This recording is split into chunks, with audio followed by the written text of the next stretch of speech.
All right, what's up, guys? Welcome back to Late Night Shots Podcast, episode 120. We have two-time All-American Cameron Amine here today. So, what's up? What's up, guys? I think great to have you. I think you're a guy a lot of people wanted to hear from. As long as a couple other Michigan guys. So, you had a great season this year. You took fourth place. What are you kind of your overall just like thoughts on how it went? Yeah, but thank you for that. But overall, I think obviously if I put away what I wanted to do, obviously win a national title. So in my eyes, it's kind of let myself or fell short a little bit, but in the end, I sit back and think about it. It was still a good season, still a lot to learn from. Um, I think it just gives me and like I said, learn from and just keep competing, and getting better. Yeah. Gives me something to Uh, strive for. yeah, 100%. So, one of the bigger things, Team 100 this year, you guys capped it off with a Big Ten title. I think a second place finish at the national tournament. What kind Yep. of you went into that? I think a couple guys came back that weren't supposed to, things like that. Yeah. I think this year's kind of been since the beginning, since the start, it's been a special year. Um, Coach has been saying it since the beginning. All of our team is like, hey, let's make it a special year. So we got some of those guys that came back because they had that extra COVID year from it. So that COVID year was like a blessing in disguise. But yeah, they were able to come back and compete with us for one more year. It was nice to have them on there and compete with them. But yeah, it was a special year. We all came together at the Big Ten tournament. All kind of had to play a special role into getting there, and even the guys that didn't do how they wanted to do, which I think there was a lot of us, but guys like Patrick Bruckey that was in the Big Ten, right? He didn't win it. He wasn't in the finals, but his win in his third place match it locked it for us pretty much. So it was a special tournament. Um, Going to the NCAAs, like I think we had the same kind of mindset. We just had some things that didn't just click and fell short a little bit. Yeah. So you kind of, I know you got injured a little bit throughout the season.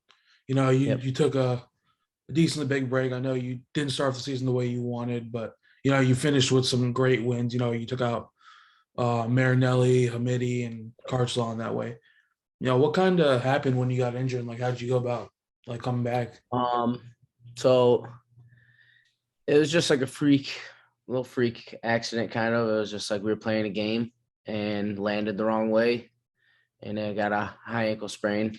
Um, and I talked to my coaches, and the best bet was for me to just take that little week, 2 week break, just let it heal. And then I came back, was ready to go, and for Ohio State, and I got COVID, and then that put me on another 2 weeks. So my mindset a little bit was kind of like, all right, time I gotta heal up, rest up, come back, but I'm gonna have to get to work again. And I knew coming in, I had some bumps in the road against like Nebraska. Lost that match. I should have never lost that match, but it happens. Lost a couple other matches that I should never lost, but it happens. But yeah, those matches, honestly, those guys, like if I could, I would thank those guys because they helped me push myself even more to help get to the NCAAs. When Wrestle High kind of wanted to wrestle, maybe a little bit better, but they helped me get there. So those little bumps in the road, I think, were good for me. It was just trying to navigate through them and get myself ready for the Big Ten's NCAAs. So Yeah, I know going into Big Tens, you were a guy I think some people kind of wrote off a little bit. yep, I think you got the forfeit in the blood round last year or something like that. yeah, yep. So there's like, can he do it again? Can he not? You have that win over Carcel since to the Big Ten finals. Ultimately fall to Marinelli. Then fast forward 2 weeks to national tournament. What's kind of your mindset going into that Marinelli match again once you see it? Um, that match, every time I've wrestled that guy, right? The first time I wrestled him it was 2-0, one off an escape and off a riding point. Second time I wrestled him, Big Tens, that last season was a stall call and escape. And then this time I was just trying to like, hey, listen, you got to keep that out of the ref's hands now, right? So going into that match, I knew I could beat him. I could have beat him the last two times I wrestled him. So I just kind of put some things together. My coaches were big help in that. I had like KJ in the corner just yelling double leg, double leg, double leg the whole time. And before that, practicing, hey, you can hit this guy with the double leg. You can hit this guy with the single leg. Just get to your shots. Like, you can score. And just putting all those together and then going into that match, I felt good. I felt like I already won that match before I even went into it. So I wasn't nervous, no nerves. I was just ready to wrestle, ready to go do it. Just put it out there. Yeah, I know whenever we talk to guys, they say the quarterfinals kind of like one of the more important matches for them because once you get to the Yep. semis, you've already played. So there's like no way you can Yeah. lose out, right? In the quarters, you get sent to the bloods where it's like do or die. What was kind of your mentality like, after that? You have O'Toole, who's like, I want to say like the fan favorite there. I think a lot of people were just Yep. like gassing up entirely. So what are you kind of feeling like going into that? Going in the semis match, it's kind of like I wouldn't say rephrase that. Going in the semis match, right? I wrestled O'Toole last year. I think second round, lost to him off a wild match. I mean, it was a 1 point match all up until like the last second. Almost had a takedown, didn't get it, and then he got the takedown from it. So it was a close match. So going into that match, I felt like I kind of had some other things like vengeance to get him back a little bit, kind of just like get that loss back. And he got the best in that match. But going into that match, I felt good. Didn't feel nervous. I kind of let the moment be bigger than me a little bit. Like you said, that quarters match, I feel like, hey, I'm All American now. Like I already did it, and I don't know why I was kind of thinking that way. It was just in the back of my head of like, hey, you're already All American. Like I was not don't be satisfied. Obviously, just go win a national title, but I kind of let that creep in a little bit, and I let the moment be bigger than me. But he got me that match. I mean, I'm gonna wrestle him a lot more times, so just trying to close that gap with him. But that semis match going in, it was good. Didn't feel great after, but just had to keep wrestling. Yeah, you're gonna get your shot at it. What's his name? These guys like Karchla, Hamidi, Yep. Griffith, and O'Toole. For a few more years to come. Now after you lose Yeah. that match, I think you have again one of the bigger wins. You take out Dean Hamidi. Obviously he was a bit like banged up there, but fourth place finish. What are you kind of looking forward to next season?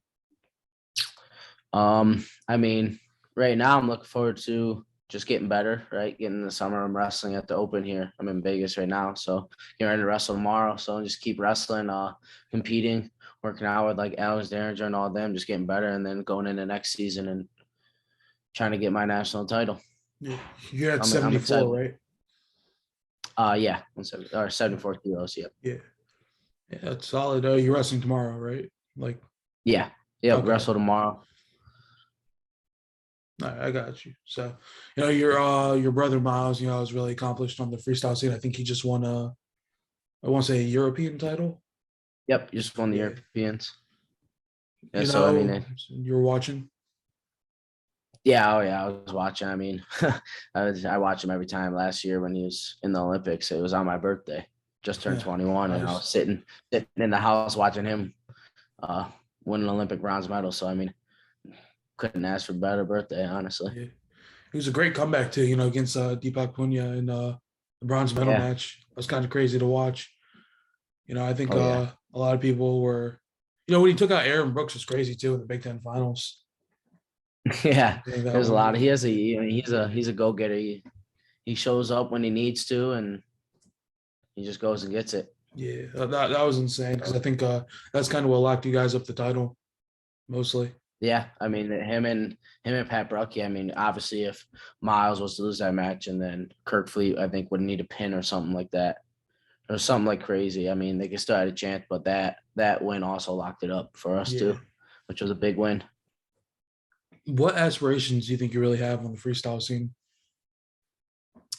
Um, I mean,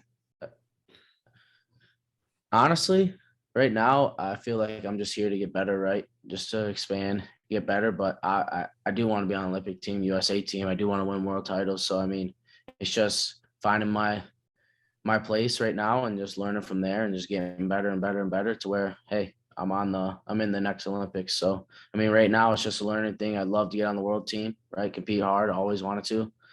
So right now it's to get on the world team, and then hopefully in the future is to be at the Paris Olympics with Miles. Yeah. Are you planning on competing for the USA? Or are you trying to? I don't know if you're allowed to get a spot for San Marino. No, I plan on just competing with the USA for now, Yeah. but I have some dual citizenship for Lebanon if we want to pursue that route. So I just got to go do all that stuff, and I could wrestle for them, but I'm going to stick with the USA for now. Yeah. I know we talked to Dake, I want to say yesterday, he's going to be the guy to beat at Yep. 74, and then you have Nolf too. I think you only need to take top 7 at the US Open to qualify for the World Team Trials. So, Yeah. I'm not sure Yep. where the So World Team Trials are, but I think they're in, I want to say Texas or something like that. I think so. They're somewhere. They're not. Yeah, I think they're Texas Yeah. end of May. Yeah. Yep. Looking forward to that. Is there like a certain guy, you want to I wrestle? mean, I always, I mean, I never look past any opponent, right? So, I mean, I just wrestle, go out there and wrestle. But yeah, I'd like to wrestle guys like Nolf and Dake, learn from them, learn from things I can do. Hey, beat them, try to beat them. Why not? They're beatable. Everyone's beatable. So go out there. Why not be the one? That's how I kind of look at it. After this year, is like I changed my mindset. It's like everyone's beatable. So why not be the guy to beat them? So, I mean, obviously, like go in there, try to win, try to beat them. But if I fall short, hey, learn from it, come back, wrestle them again, try to beat them again. Yeah, I know something that we didn't touch on was you guys brought in Pat Brucky, Nick Soriano. Yep. I know Jaden Cox was training there a bit. That obviously added a lot. What do you think was like the big change for this team? Because coming into this year, before all of that, you guys were barely considered a top 10 team, and now you're Yeah. considered championship caliber. Yeah. I mean, it was just finding those final pieces. And I feel like there was a lot of people that were kind of sleeping on us, even with those guys. I feel like if we didn't have Pat and Nick, right, I think we still would have been really good. We had some guys that had to sit back and like guys like Jack Medley. I mean, Jack Medley like went not toe to toe, but like gave Spencer Lee his only non like major or tech decision. I think it was like last year, 2 years ago. I mean, the guy loves to compete. He's up there. He can be an All American. I mean, he just works hard. But yeah, I mean, I think those guys that came in, like the Patrick Bruckies and the Knicks and Stevan and Logan and Miles, all coming back, they just like just changed our team and just made it way more powerful. I mean, and they came in with leadership that everyone had to follow. I mean, a guy like Pat Brucky, I didn't know the guy, but I looked at him as a captain right away. He's just a phenomenal leader, a phenomenal person, on and off the mat. So I mean, it's just like having them in the room like really helped everyone else just get better and want to compete and want to win, and just follow footsteps and follow each other. So it was big to have them come in and those guys come back. I know Soriano kind of came back to college for one reason, obviously, to get his hands on Spencer Lee. Try to shut down that fourth national title. I know the news kind of came out like right after he got accepted into school and all that. What was it kind of like? Because I know like he's not like a huge like vocal guy. He's just Yep. kind of stays himself. When Spencer Lee declared he would be taking a red shirt.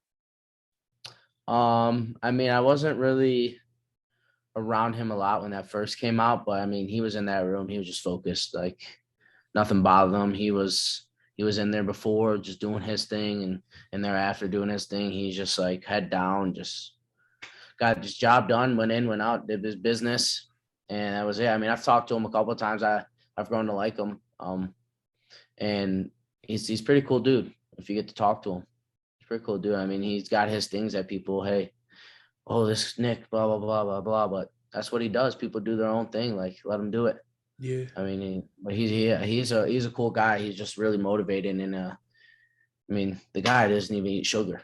Like he's just like his body is just I don't know, man. It's crazy. yeah. Just to I'm watch from him train and watch him do all that stuff, it was just like it was like cool to see it all happen. yeah. I know. Do you know like how bad things were for him to make 25 or like because they looked like kind of rough. Yeah. I don't think it was like that bad for him. I think once he, like I said, once he got his weight down, it was down and never went up, never went anywhere else. It was like it was there, stayed at the certain weight, and he like did everything right. So I don't think it was like a crazy thing for him. Maybe in the beginning, but like throughout season, he seemed fine. He's high energy, they just want to compete and just want to dominate people. And I don't think the weight cut was really a problem for him. Yeah.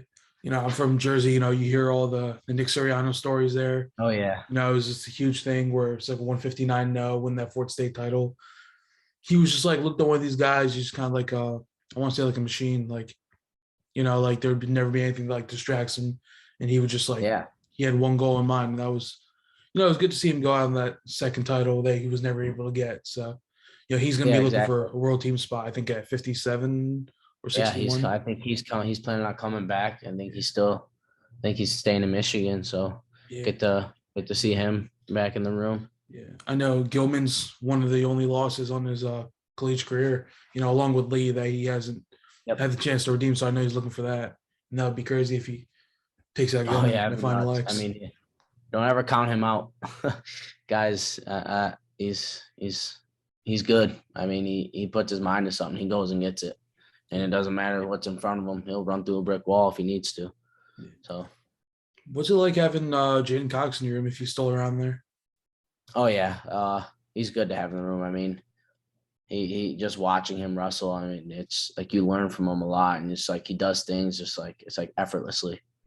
Yeah, and it's just nuts. But like, yeah, he'll sit down with you. He'll talk to you. You can pick his brain. He wants to just let you do it. He'll show you things. So, I mean, having him in is a big add to Michigan and especially the RTC and stuff. So yeah, he's pretty cool guy. I like having him in there. Yeah, I don't know if you're keeping up with the Rudis Plus card at all. When was that with It the was like recent event they just had? it was like the day before nationals. Yeah, yep, with Kyle Snyder and that. Yeah, what'd you think about the Yep. card? I didn't get to watch it, but I seen the stuff. I mean, it's wrestling, right? It happens. I just don't think it really with him, and I think kind of is how our room is. Like, if you lose, you lose. You learn from it. It's in the past now. Like, you can't do anything about it. So I think he's just like he's just getting in there, getting better, finding the things he made mistakes on, and maybe he'll go at him again. I don't know. I haven't really talked to him about that stuff. Haven't really been involved with any of that, but yeah, I mean, I think they wrestled well at that Rudis card. I think they just didn't get the results they wanted. So obviously, it's upsetting to them. I think. Yeah, so your entire team, I think, is going to try to push to make the world team. You have Paris, who lost in the finals to Gwizdowski last year. Mass Yep. has been on the team for a while. I think your brother's kind of just competing for San Marino right now. I don't know. Do you know if Paris and Massa and Brocky are like competing those guys?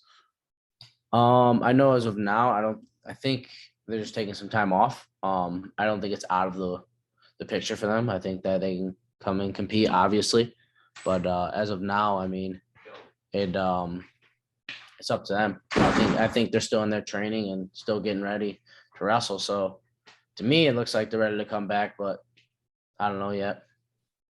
Yeah, your team as a whole. I think talking like freestyle accolades, your team kind of just like miles above Yep. anyone really else. You have Micic, who was the top seed at the Olympics at 57.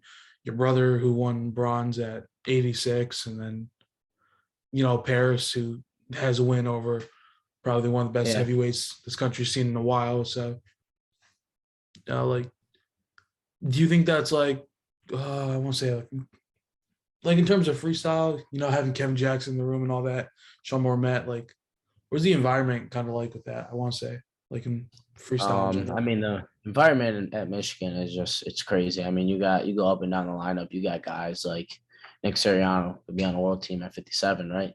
You got guys like Pantaleo, Alex Derringer. I mean, I'm in here wrestling with those guys every day, and it's just like those are some of the guys best in the world, right? So I mean, the environment at Michigan is just second to none. It's just insane. And then you got the best coaches. I mean, you got an Olympic gold medalist as your coach, right? And you got Sean, who a lot of accolades to him, world teams, all this stuff, right? You got guys like Josh and Dave Boyard that are just in there and they're in there for you and they're in there to make you better. And it's just an atmosphere that I would never change. It's just like it's crazy, insane. And you get guys like Jaden Cox and like I said, Alec and Alex. I mean, you sit down and talk to them, and I'm working with Alex and I'm training with him, wrestling live with him, and he's sitting there after telling me what I can do get better, right? What I can fix or how he thinks, hey, if you try this, this will work for you. So I mean, having guys like that is just like it's crazy. I mean, it's a blessing. So the atmosphere in Ann Arbor is Yeah. different. I know my old roommate was Alec Pantalio's cousin. So Yep. yeah, and Oh yeah. I think he's looking to make his first world team. This year. I think the only guy that's really been able to beat him, was James Green with Green gone. Yeah. Looking for that 70-kilo spine. He's been, something crazy coming out with like not even winning a national title in college to, going toe to toe with guys like Zane Rutherford and all that. Yeah. I mean, hey, that's it. It's college wrestling is different. That's what they always say. I mean, it's just like people kind of check out a little bit. People just have different mindsets when they get out of college. I mean, college is a grind. Um, some people learn how to use it to motivate them, and some people to use it against them. But yeah, like freestyle, I think freestyle is just everyone just has fun with it. That's why I love doing it. Love just wrestling, having fun, just trying things out and competing. So I mean, I would never Kevin Jackson, right? Coach Jackson, NCAA finalist, right? Never won an NCAA title, but wins Olympic gold. I mean, it's just who comes out, right? Yeah. You guys' season had a lot of ups and downs. The first duel, Penn State, that was kind of the one that was gassed up. That didn't go great. Like, what kind of went into like what kind of changed? Because like, there's obviously something dead. Like, if you look at the performance Yeah. between that and like at Big Tens, because I know pretty much everybody just said Penn State was gonna sweep Big Tens. You guys came out there and won that. I mean, there's a lot of people, a lot of fans. I don't think they really look at it really close. I mean, if you really look at every single match, Yeah, I lost by a point. Like, there's a lot of guys that Miles lost by a point, Logan lost by a point. Like, there's just guys in that match that it could have went either way, and it just went Penn State's way, and that's how they look like they dominated us. And but really, if you look at each match, it was a 1 point match, almost every match.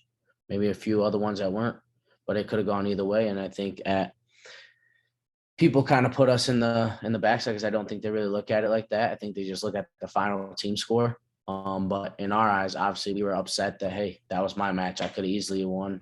Right? I just didn't go get it. Didn't wrestle my capabilities, and I could have changed the outcome. So I think at Big Tens, it's we always knew that hey, we were competing for a national title, Big Ten title, but we got to put our pieces together and go do it. yeah. I know something a lot of people talked about. It's kind of more on the Big Ten than anything. We didn't get the dual meet between you guys and Iowa. I know it's something Yeah. you guys would have wanted. There's a lot of good matches there. You would have had you versus Marinelli. I think Kemmerer versus Massa, Paris versus Oh yeah. Cassiope is always a good one, and then Warner versus Brucky. If you Yeah. I mean, that would have been fun. I think wrestling like Penn State and Iowa are always those fun duels. Are always packed, always loud. Love to get into it. I mean, it's just like they're fun. I think that just like I said, I mean, it's a Penn State 1 point matches. It could have gone either way. I think Iowa would have been the same thing. And it would have been a fun duel. Would have been excited for it. yeah, so you know, coming Oh up yeah. World Team Trials. We already talked about that. Like, what are you kind of your want to say your plans for this off season? Um, Plans as of now are to wrestle, right? Get better. Work on some things that I think I need to work on to help jump levels. But yeah, I plan on just competing a decent amount, getting in that room. But also on the other end of it, I'm going to take some breaks here and there. I got some trips planned, just to relax and just take my mind off of wrestling. And then once the freestyle season's over, take maybe a little break and then get ready to transition back to folk style and get back to working on my folk style thing. So I always love wrestling freestyle because I feel like I just get better. I mean, it's just a different style. It's a refreshing kind of thing. It's just changing things up and you're still learning from it. I mean, it's still based on your feet. Um, so I think as of now, just compete, take my breaks when I need them, just getting better to win a national title. So Yeah. now, We talk about like the wrestling families. You want to say that come through college. You're probably one of the biggest ones. So what's that kind of like? I don't know if you got to wrestle with all your brothers, but I think two of them. yeah. I think Um, I never got to wrestle with all of them. I think Miles is the only one. Um, but Miles has gotten to wrestle with all of us. I mean, it's like it's fun. I mean, me and him, even though he's older than me, but we still compete, right? I mean, right before NCAAs, we were playing a game of who can get to each other's leg. This was the first time I ever beat him in the game. I mean, it was right before first day started. We were just messing around. I think it's nice to have that family kind of comforting thing there, and to have him around, and he's always just invested in me and just helping me get better, training with me, just telling me things I work on. I mean, when I lose matches, I go to my coaches, but I also go to Miles, sit down and talk to him because he sees it from an outside perspective and he wants the best for me. I mean, he's always has, he always will. Just like I was, I'd rather not All-American a place and watch him win an NCAA title. But like I said, it was just like the family aspect's nice to have because it's always someone you can go to, always someone you can lean on, and they're always there to help make you better. So it's nice to have that family ties there and to be on a team with them. Yeah, I think what year of eligibility was this for you? I think it was sophomore, right? This was my freshman year, pretty much. So I'm going into my senior year of college, but I still have 3 more years of eligibility. So that was because I redshirted and then COVID year didn't count, that's the year I took 7th. And then this year was the first year that counted. So it was my freshman year. Yeah, I know that's something we're seeing, with a lot of guys. I think so you're Yeah. like the same grade as O'Toole. Yep. So like You're gonna me, be seeing that for a O'Toole, while. Carson, Hamidi now too. I mean, he still has a redshirt year, but Yeah. like Srirachi's in the same boat. Like all those guys are Ferrari, but Ferrari got in that thing this year. Yeah. But yeah, he's like kind of in that same boat. So there's a lot of guys that are there. You're kind of like I want to say like a right now, like the NCAA is kind of filled with like, a bunch of like superstars, I want to say. You have Brooks who's looking to become a 4-timer. You have Yanni, Spencer Lee, Starachi, you can win 5. You have Ferrari there and Gable if he decides to come back. Like, Yeah. I know you probably don't think anything of this right now, but like looking back on this in like 5-10 years, after your collegiate career and all that stuff is like possibly done, like what do you think you'll think about that?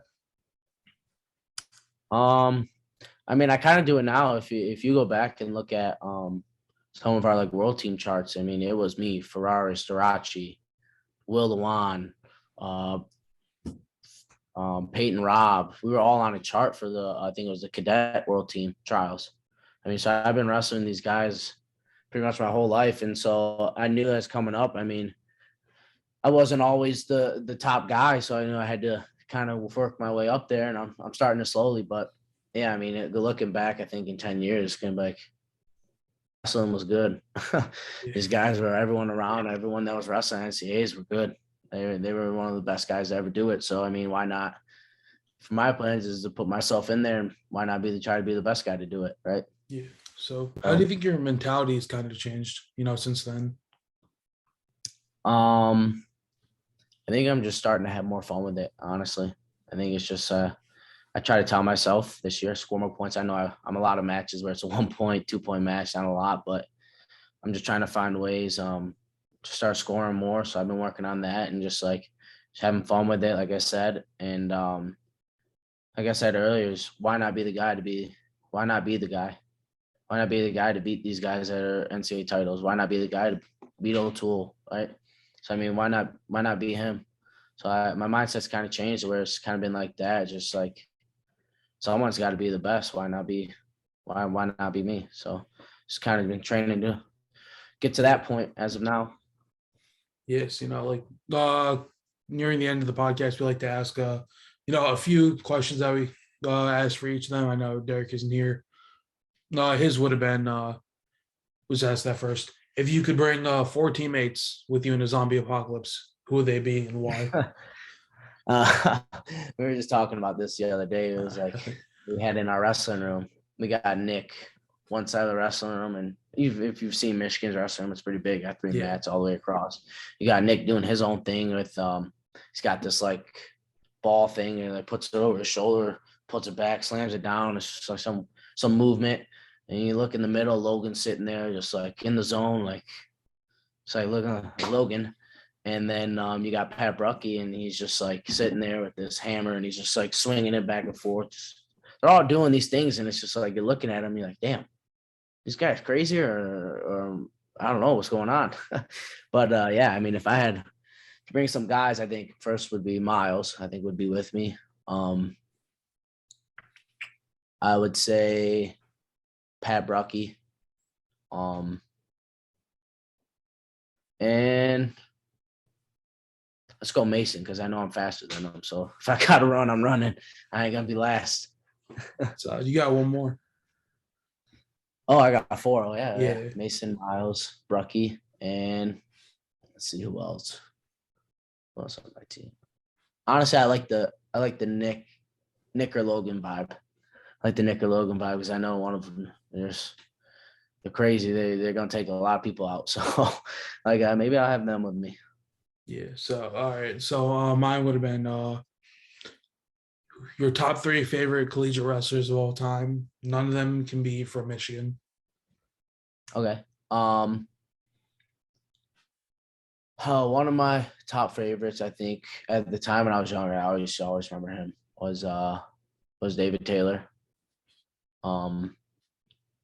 And does Ringer count as one of those guys from Michigan?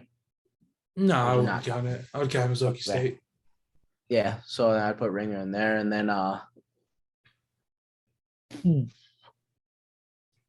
remember one guy, Miles Zahid Valencia. Miles wrestling a lot. I just liked the way he wrestled. Obviously, I wanted Miles to win over him. I hope Yeah. Miles will always beat him, but I did like the way he kind of wrestled. I like the way like he is nonstop shooting. So I would say maybe would be David Taylor. I think David Taylor, Alex Derringer, and then Zahid or Kyle Dake. One of those two. I probably say Zahid. I like the way Zahid wrestled. So those are my top 3. Yeah. I know we're keeping the streak going. I think everybody said David Taylor, Oh up yeah, until I this mean he was point. fun to watch. Yeah, I think except for Gabe Dean because we had to rule him out. But I think if you could pick one guy who's had the biggest effect on you as a wrestler, or a person in that Michigan room, who would it be? As a wrestler, like there's wrestlers that I've As a wrestled with. wrestler, as a person, just in general. Could be Um, a wrestler or a coach. I think obviously I would say either my family first, but I would say like Miles. I think Miles has had the biggest impact, and then if you won't put family aside, I think honestly it's all my coaches. I've worked with Dave Bolliard a lot, so I think he's had a big impact on me. I've been working with KJ a lot too, so there's just a lot of guys. But if I had to pick one, I would say Miles has been the biggest impact on me. It helped Yeah. me the most as like a person. I mean, if you get to know him, and not being biased here, but he's just all around. He's a good person. People want to be around him. He just does things the right way, and he's just fun to be around. He's a good wrestler. So I mean, just having something like that to look up to, and he works with me a lot. So just him having there, I think that'd be the biggest one. Yeah. And the final question was throughout your entire career, collegiate, high school, anything else, what was your favorite wrestling match like ever? Ooh, there's been some scraps. I think that as of now, honestly, I would say either some of the ones this year, I think against like maybe Carson or Alex Marinelli. I think those are some cool matches, especially being in Detroit against Marinelli. Just feeling that like crowd just go nuts. I think that was a pretty cool moment. Yeah, I know like I posted like a bunch of TikToks like about like the whole thing. I know that one blew up. It got like close to 1 million views, I think. Yeah. Because I know at the end you ran into your corner, you just kind of like told him to get back to the mill before you shake his hand. Oh yeah. Was that just kind of Um, like, I think there were some words said at the Big Ten finals. So I mean, it wasn't anything out of disrespect to him. Obviously, I think it's just like I know like Pat Brucky against Jacob Warner. I mean, when those guys lose, They love to just like run off the mat and just like try to get out of there fast. And I get it, I understand it, and I did nothing against them. It was just I was in the moment and I was there, and I was just like, hey, like let me live my moment, man. Like you've had yours, like this is mine now. So I mean, it wasn't out of disrespect. It was just like, hey, just wait, I'm coming. Like you don't have to run to my corner. Like I'm sitting there, and I remember KJ saying, make him wait till you get to the middle too. Because I know KJ was just like, man, just let him breathe a bit. Like, hey, I just wrestled you for 7-8 minutes in a row, like nonstop on you. Like, just let me celebrate my coaches for a second, and nothing like crazy, obviously, but just like it was a big moment. So I mean, it was no disrespect, but like, just wait, I'm coming. Like, I'll shake your hand. So I know a lot of people got upset at that. A lot Yeah, of those Iowa fans. I found it kind of funny. I know we'll keep it Yeah, I that, mean, but it's nothing like crazy. It's just like, bro, wait your turn. Like, I'm coming. Like, yeah, I'll shake your hand. I feel like it comes to a point where like they do it a lot, but then when somebody gives it Yeah, back to them, it's like exactly. a problem at that point. So I don't. Exactly. That's how I am. It's just Yeah, like right away, and they lose, and they just like to run and just like get in your face and shake your hand and just run off the mat. And it's like, yeah, listen, when I lose, like, hey, if you're celebrating, I'm just gonna stay in the middle. I'm gonna slap like your hand, shake your hand. I'm not gonna run up to you in your face and get all up in your space and try to shake your hand. Just like wait. I get it. I lost. Hey, nothing I can do. The match is over. I'm not gonna run off and cry. Right? You're a grown man. You're in college. I get it. But just wait your turn. You don't need to run up. And I think I was talking to Pat about this after that. Pat Brucky. He told he wrestled Jacob Warner, and Jacob was trying to run and shake his hand right after he beat him. Pat was like, "Be patient, Jacob," and like didn't shake his hand till he got in the middle. So me and him were kind of laughing about it, and yeah, so I was just like going into that. I just knew just like if I just wait till I get to the center yeah. I what was in my the? lap. There was one match I wanted to think about. Massa versus Marinelli when he you know what I'm talking about, like when he flexed in Oh yeah, Wentz' face. when he flexed Yeah, on him. I think that's one of the more iconic pictures. Oh yeah, that was like another crazy moment. I think if you go back and watch that match, I mean, he was probably running up to Logan and trying to shake his hand. I just think that's how they are. They just want to get in and off the mat as fast as they can. But you gotta understand, you gotta wait your turn, man. Do I when I lost to him in Big Tens, did I run up into his face and all up in his face trying to shake his hand right away and run off the mat? No, I'm gonna sit there. I lost, nothing I can do. I'm gonna shake your hand and I'm gonna get off the mat. I'm not gonna run up in your face. But yeah, that match was I was at I don't know if I was there. Was that at I think it was at Michigan State, It Big was, Ten. yeah. Yeah, I think I was there. I was there when that happened. Yeah, I mean that just like Detroit, that arena just erupted and Logan's flexing in his face, and that's just that was a fun match. Yeah. So, So, overall, I think this was a great episode. I really appreciate you coming on. So this has yeah, of course, I been, appreciate yeah, you guys for having me. It's been yeah. fun. Thank you. So it's been episode 120 of Late Night Shots. See you guys again next time.